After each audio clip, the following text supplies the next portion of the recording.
تو والدین جب بوڑھے ہو جائیں تو اولاد کا امتحان ہوتا ہے، اور والدین کی ساری خدمت بھی اولاد کرے لیکن صرف ان کو کچھ معاملات کے اندر نظر انداز کر دے اور وہاں اپنی مرضی کرنے لگ جائے تو والدین کو تکلیف پہنچتی ہے۔ حتیٰ کہ والدین خود چاہتے ہیں کہ ہماری اولاد ہمارا کاروبار سنبھال لے، امور خانہ سنبھال لیں اور بہت ساری چیزیں سنبھال لیں، اور بعض اوقات اولاد اتنی سمجھدار، سنجیدہ اور متین ہوتی ہے کہ وہ اچھے انداز سے، بہتر بلکہ انداز میں سنبھال لیتی ہے، لیکن والدین کو اگر وہ نظر انداز کریں اور کسی معاملے میں پوچھیں نا تو ان کو ایک اپنے اختیارات سمٹتے ہوئے دکھائی دیتے ہیں اور وہ تنہائی محسوس کرتے ہیں۔ تو اولاد اگر صرف اپنے والدین سے پوچھ لے تو والدین تو چاہتے ہیں کہ سب کچھ ان پہ نچھاور کر دیں، ایک والدین ہی تو ایسے ہیں کہ جو اپنی اولاد کو اپنے سے آگے دیکھنا چاہتے ہیں، لیکن اولاد اگر نظر انداز کرنے لگے تو یہ رویہ والدین کے لیے اذیت کا، تکلیف کا سبب ہوتا ہے۔ اور اگر اولاد اتنی سرکش ہو جائے کہ اپنے والدین کو دقیانوس سمجھنے لگ جائے،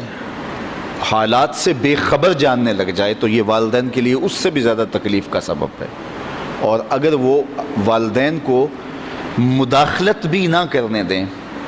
تو یہ تکلیف اور زیادہ بڑھ جاتی ہے، اور زیادہ اذیت بڑھ جاتی ہے۔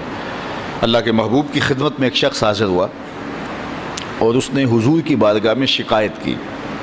اور وہ یہ تھی کہ میرا بیٹا اپنی چیزوں کو جو ہے وہ مجھے ہاتھ نہیں لگانے دیتا۔ تو آقا کریم علیہ السلام نے اسے بلایا اور فرمایا کہ یہ تمہارا باپ کیا کہہ رہا ہے؟ تو اس نے کہا کہ حضور اس کی عمر ایسی ہو گئی ہے تو یہ چیزیں خراب کر دیتا ہے۔ تو آقا کریم کی چشمان اقدس سے آنسو ٹپکنے لگے، اور آقا کریم نے فرمایا کہ ایک وقت تھا کہ تو اس کی چیزیں خراب کرتا تھا اور اس نے کبھی نہیں تمہیں روکا تھا، یہ دوبارہ وہ چیزیں لا کے تمہیں دیتا تھا۔ تو حضور نے اس وقت ایک تاریخ ساز جملہ ارشاد فرمایا، انتا و مالو کا لابی کا، فرمایا تو بھی، تیرا مال بھی تیرے باپ کا ہے، وہ تیرے مال میں، تیرے معاملات میں جس طرح چاہے تصرف کر سکتا ہے، اللہ نے اس کو اختیار دیا۔ تو ماں باپ کی خدمت یہ سعادت مندی کا راستہ ہے، اور ماں باپ کو نظر انداز کر دینا، ماں باپ کی بے ادبی کرنا، ماں باپ کی توہین کرنا، ماں باپ کو دقیانوس سمجھ لینا، ماں باپ کو کمتر جاننا، ماں باپ کے لیے رویوں میں سختی پیدا کر دینا، بلکہ فرمایا قرآن مجید میں کہ اپنے بازوں کو سکیڑ لو۔ پرندہ جب اڑتا ہے اور اڑان بھرتا ہے تو بازو پھیلاتا ہے اور پھر وہ اڑان بھرتا ہے، اور جب اس نے دوبارہ زمین پہ آنا ہوتا ہے تو بازوؤں کو سمیٹتا چلا جاتا ہے۔ تو بازوؤں کو سمیٹتا ہے تو وہ زمین کی طرف اترتا ہے۔ تو کہا کہ کتنی خوبصورت مثال قرآن نے دی ہے کہ اپنے والدین کے لیے بازوؤں کو سکیڑ لو۔